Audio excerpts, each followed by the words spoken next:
بسم الله الرحمن الرحيم الحمد لله رب العالمين والصلاة والسلام على رسول الله وعلى آله وصحبه أجمعين أما بعد السلام عليكم ورحمة الله وبركاته wannan wani sako ne na gaugawa. Sojojin Amerika sun zo Najeriya, ɓanna ta ƙaru. Bauchi tana zaune lahiya, yau an waye gari Bauchi tana da 'yan gudun hijira, barna ba iyaka. Allah muna roƙonka ka ba mu fita. Shawarar nake badawa ga musulmai na Najeriya, musamman musulman Arewa, waɗanda duk tarkon da ake kafawa su ake kafa ma.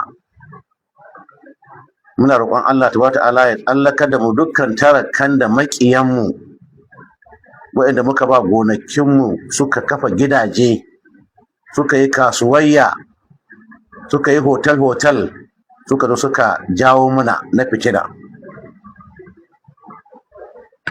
Hakika wa mai taƙi Allah ja'ala lahu makharajan, duk wanda ya ji tsoron Allah, Allah zai bashi mafita. Wato na farko mu koma ma Allah. Mun ga annabawan Allah da manzanni da mutanen su yan kaɗan sun shiga cikin irin tarakan da muka shiga da hatsarin da muke ciki a yanzu, fiye da ma har hatsarin da muke ciki, amma Allah ya ba su mafita.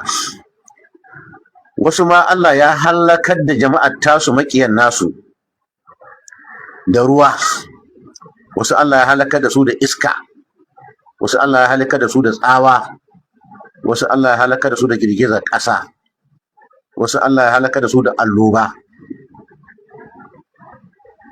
wasu kuma Allah ya ba su damar ‘yan kaɗan ne, amma kuma Allah ya ba su galaba ga masu yawa. Kan min fi'atin qalilatin ghalabat fi'atan kathiratan bi iznillah wallahu ma sabirin. Da yawa jama'a ‘yan kaɗan sun rinjaye masu yawa da izinin Allah. Allah yana tare da masu haƙuri. Babu shakka, babu da bakami, ba mu da komi Arewa sai Allah. Mu koma mashi, mu tsaya gare shi, mu tuba daga miyagun ayyukanmu, mu kuma nemi taimakonsa. Malamai sun fara shawarar za su shiga siyasa. Ya ku 'yan Arewa, ya ku matasa, mu goyi bayan malaman nan su shiga siyasa. Yanzu ku kun yi son malaman nan kawai sai dai a bar su hau membari, su hau membari su ce a zaɓi wane bar gurbi, tsintattakkenwa. Kun yi son sai dai idan shugabannin nan da za a zaɓa nan gaba sun yi taɓargaza, malamai su hau su yi huɗubobi masu zafi wanda ba su da wani amfani a gare su. Kun yi son a waye gari sai dai a zanga-zanga akan titi. Shawarar da nake ba 'yan Arewa da musamman matasan Arewa, na farko dai mu ji tsoron Allah, mu koma ma Allah. Allah na taimakon mara ƙarhi, mara galihu akan makiyasa. Muna da miyagun makiya, musamman mu musulman Arewa. Mu koma ma Allah, Allah taimake mu. Na biyu, mu ɗauki mataki. Ƙila wannan na daga cikin hanyoyin da za mu samu sauƙi. Ba na zaton a ce wani malami ya zama gwamna, ko ya zama ɗan majalisa, ko ya zama sanata, a ce ya zo ya lalace irin lalacewa da muka samu kama a ciki. Ƙasar mu ta mutu, arewacin mu ta mutu. Ku kalli irin yadda cin amana da muka fuskanta daga waɗanda muka hau membari muka wa campaign, muka ce musulun, aka zo aka cire subsidy ba don taimakon Allah ba, da wasu masu tausayi, da yanzu wallahi ba mu iya ci da kanmu. Kuma ko yanzu cikin tsoro muke, cikin zulumi muke, cikin firgici muke. Ibadan da Allah ta bata alasa wasu daga cikin shugabannin suke tausayawa ba, suke taimaka ma masu karamin ƙarfi. Da ma yanzu wasu makarantu ma an rufe su wallahi. Aka cire subsidy, aka zo aka cire darajar naira, aka zo aka kawo ishu na samowa, aka kawo ishin haraji. Duk ina abubuwa cutarwa ce ga Najeriya gaba ɗaya da kuma cutarwa ga musamman su 'yan Arewa. aka lalata sha'anin harkar ilimi. Har yanzu jami'o'i ba su daina yajin aiki ba. Ga munan a Abuja babu abin da aka yi in ba yajin aiki ba, ɓangaren asibitota, ɓangaren makarantu, yajin aiki kawai ake a Abuja. Saboda ministan abin da shugaban ƙasa yake so shi yake yi. Duk waɗannan abubuwa gaba ɗaya an yi magana aikin banza. To sai mu zauna kawai sai dai magana daga nesa, saboda mi abba za mu shiga ba, mu karɓi ragwamar mu yi da kanmu. Akwai 'yan boko masu kishin addini, masu kishin ƙasa, masu kishin arewa.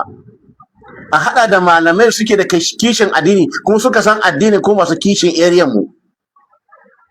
A shiga cikin harkar nan da neman gyara. Kuma akwai buƙatar mu yi wani karatun ta natsu, a nemi gwamnanci, mukamin gwamna a arewa saboda arewan, ba dan ka zama gwamna ba ka zo ka zama shugaban ƙasa ba. Domin daga cikin abubuwan da na yi analysis ko na fahimta na mafi yawan waɗanda suka yi babban mukami a arewa gwamnoni, duk wanda ya kai gwamna daɗin kujera ta yana ƙoƙarin ya samu ya zama shugaban ƙasa ne.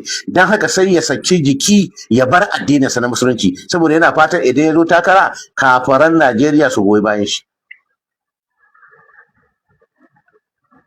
Shi yasa ga mu da tarin tsohin gwamnoni babu iyaka, amma ga banza aikin banza, ga mu da tarin sanatoci aikin banza.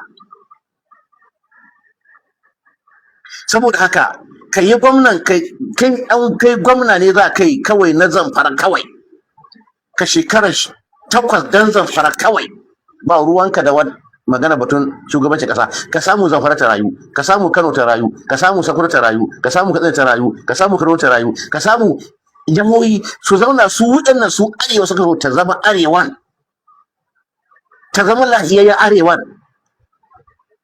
Wannan shi zai taimaka mana cewa muna da arewan. Dai yanzu ba mu ba da arewan babu ta ma yanzu. Ni a gare ni ba ma arewan ma kawai. To waye arewan? Me ake da shi a arewa yanzu?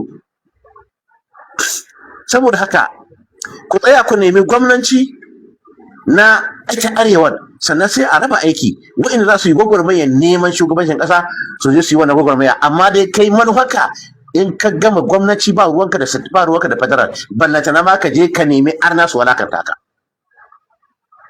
Kuma kar ku manta ya koyan arewa,